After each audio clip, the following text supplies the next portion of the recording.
Y continuamos en nuestro recorrido por Latinoamérica acá en DNews, listos para conectarnos con Ecuador. Allí se encuentra nuestro compañero César García Vélez con las informaciones más destacadas de este miércoles.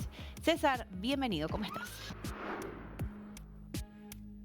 Bien, Cincia, nosotros estamos atentos para poder dimensionar lo que ha significado la captura de el que es el capo más grande que ha caído durante estos últimos años acá en el espectro del crimen organizado ecuatoriano. Y hablamos de Wilmer Chavarría Barré, alias Pipo, máximo líder de los Lobos, que fue capturado el pasado domingo, pero que conforme van pasando las horas se van obteniendo mayores detalles de este individuo, que como vemos parecería pues una persona común y corriente, pero se trata de un hombre que manejó desde dos mundos el narcotráfico internacional intercontinental, pues toda la droga que se iba por las diferentes rutas desde Ecuador, Colombia, él las coordinaba con el cartel de los Balcanes para poder introducirlas en el mercado europeo. El día de ayer en España se le dictó prisión preventiva y el Ecuador lo solicita por esto, sobre todo por la suplantación de identidad. Son 7 cirugías a las que se sometió este individuo, realmente ha sido impresionante.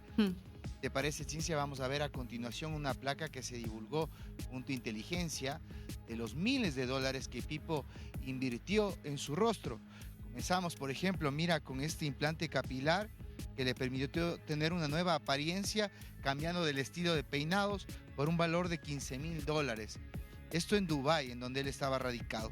También se hizo en las orejas una otoplastía que tiene un costo aproximado de $16.000 para pegarlas un poco más al cráneo y cambiar un poco su aspecto. En los cachetes también se sabe que se hizo una bichectomía. Esto le ayudó a afinar el rostro y a marcar los pómulos por un valor de $10.000. La papada, la liposucción, le costó $35.000, le ayudó a alargar un poco el rostro. Y finalmente vamos con los labios, que también se los engrosó. En cuanto a los labios, un costo de $10.000 le permitió tenerlos un poco más definidos. También se alteró la nariz mediante una rinoplastía. Era ancha, ahora está más perfilada y más fina por un valor de $20.000, mientras que la frente se hizo una frontoplastia y mejoró la forma de su frente por $30.000. Todo esto, como te decía, él vivía en Dubái, los costos son mucho más elevados allá. Se iba a España para manejar negocios y para trabajar con los carteles que operan en ese sector. Se lo venía persiguiendo desde hace varios años, cuando de aquí del Ecuador se fugó fingiendo su muerte por COVID e implantando huellas digitales de un cadáver, algo que acá pues está siendo investigado por fraude procesal, Cincia. No, César, es impresionante, realmente vemos las imágenes y parece otra persona, una historia de película, si se quiere, ¿no? Sacado de la mejor ficción, todo lo que hizo, alias Pipo, entonces, para poder ser irreconocible para las autoridades, y a pesar de eso, pues se dio con su captura. Sí, de hecho, el ministro del Interior hoy proporcionó detalles al respecto de este asunto, señalando que en los últimos años es el mayor golpe. Ni siquiera Fito, dice él, está a su altura. ¿Por qué? Porque de alguna manera en los choneros había una estructura piramidal, y acá el único financista de este movimiento que, como te digo, se manejó a nivel ya intercontinental, incluso es la ficha para manejar la droga junto al cartel Jalisco Nueva Generación. Es por ello que se espera y pueda ser extraditado lo más pronto hacia el Ecuador y posteriormente hacia los Estados Unidos. Dice el ministro que en el interrogatorio primero se negó a que él era Pipo, tratando de ocultarse en todo lo que estamos viendo en imágenes, ¿no? En cómo fue cambiando su rostro. Pero finalmente, luego de mostrarle toda la evidencia, ha terminado declarando, según versión del propio ministro Reinberg, que se trataría de él. Escuchemos lo que decía el secretario de Estado al respecto de esto. Es el golpe más importante que tiene el Ecuador. Él es el único dueño de la estructura de los lobos, a diferencia de Choneros, donde había una estructura piramidal. Acá no existe. Aquí el único dueño y financista es él, o era él. Así que la captura es un golpe directo a toda la estructura nacional e internacional de los lobos. Alguien de este peso no ha caído antes, como le decía antes de iniciar. Fito no le llega realmente ni a los tobillos, a el peor Férez y compañía. La estructura, y siempre he hablado de la estructura que hoy está dando problemas en el Ecuador, es la estructura de los lobos. Y esta cabeza era la más importante. Él tiene las rutas de narcotráfico no solamente de Ecuador, él tiene y maneja rutas de narcotráfico en otros países como Colombia. Él maneja su estructura en España, Países Bajos y muchos países europeos más. Entonces él tenía una estructura consolidada de narcotráfico y de hechos criminales también, porque aquí tiene la responsabilidad de más de 400 muertes solamente él que ha cometido aquí en el país, y muchas muertes más bajo la estructura que él dirigía. Bueno, interesante entonces las declaraciones del ministro del Interior.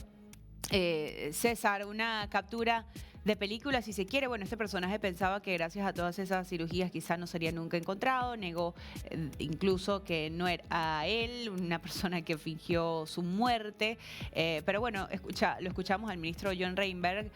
Se conoce cómo se dio con su captura. César, si podemos reiterarlo para las personas que se están enganchando en este momento, porque bueno, más allá de lo físico, entendemos que estos criminales van dejando rastros y habría sido pues la forma en la que pudo ser encontrado.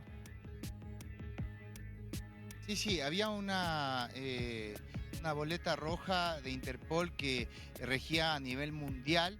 Se sabe que primero viajó a Venezuela, ahí obtuvo papeles de venezolano, y después a Colombia y obtiene un pasaporte colombiano con el cual viaja desde el 2022 rumbo hacia España, y ahí pues estaba operando entre Dubái y Málaga, en donde fue finalmente detenido en una operación denominada Rescate en conjunto con la policía española.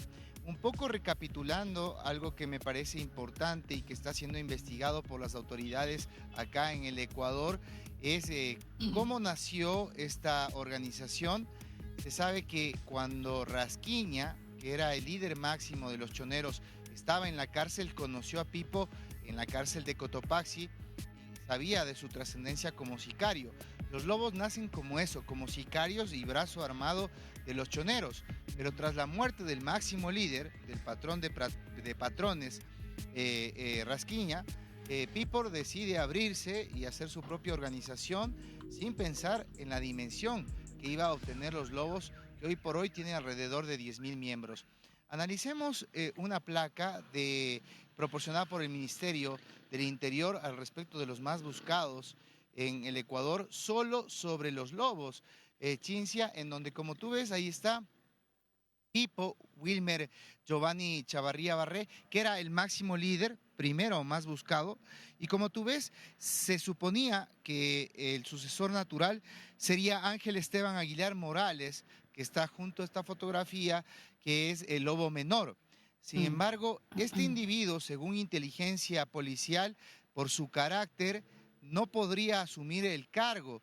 Tendría un carácter bastante explosivo, menos estratégico, menos metódico, por lo cual pues queda descartado. En el caso de Palanqueta, ya está preso junto a dos importantes sicarios y delincuentes, como es Carlos Edwin Angulo, que es alias El Invisible, y quien fue el que estuvo atrás de todo el asesinato de Fernando Villavicencio, del ex candidato presidencial.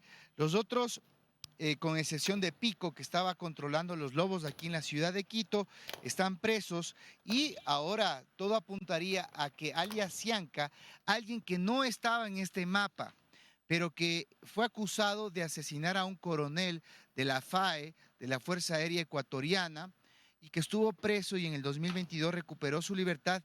Desde el anonimato había estado financiando las operaciones con el cartel de Sinaloa y algunas disidencias de las FARC.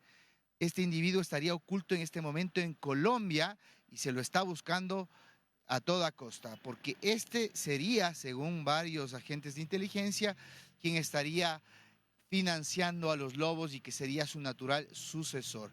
Vamos a ver qué es lo que acontece, porque la información que se pueda explotar de los celulares, de los dispositivos electrónicos y del mismo testimonio de Pipo será fundamental para seguir debilitando esta estructura que junto a Tiguerones y Chone Killers se configuró en el primer cartel ecuatoriano, como te lo habíamos señalado en entregas anteriores.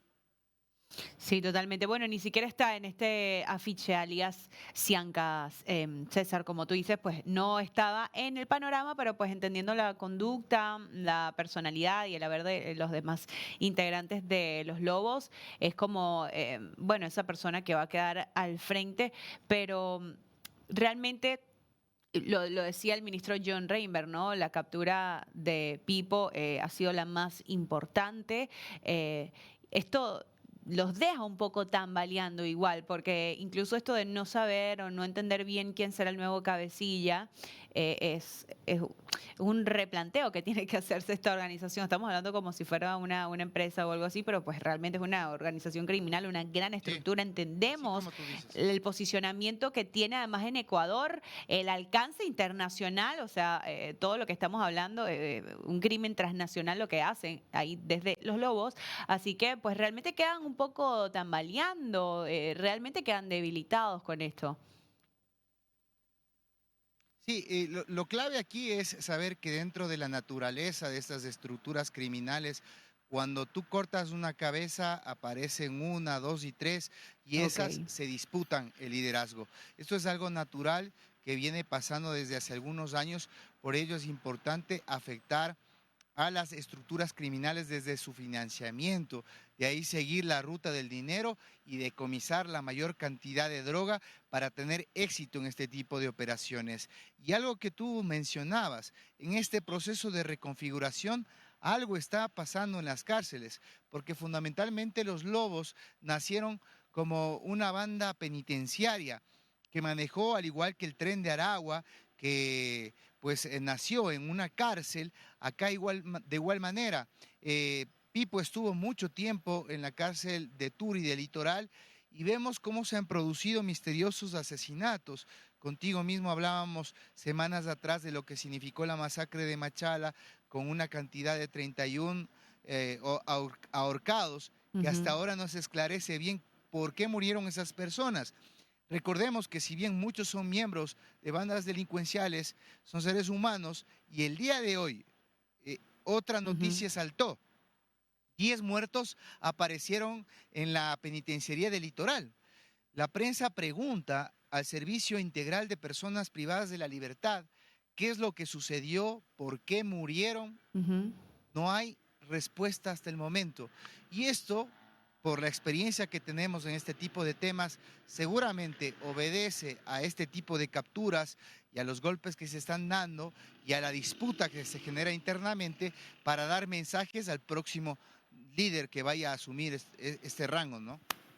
Importante, importante. Entonces, pues todo está conectado, todo está relacionado, básicamente, a pesar de que no se entiende y no hay una declaración oficial de lo que pasó allí en la cárcel o un esclarecimiento de por qué pasó lo que pasó, pues entendemos que claramente pues tiene una relación lo que ocurre fuera de las cárceles y lo que pasa dentro de ellas.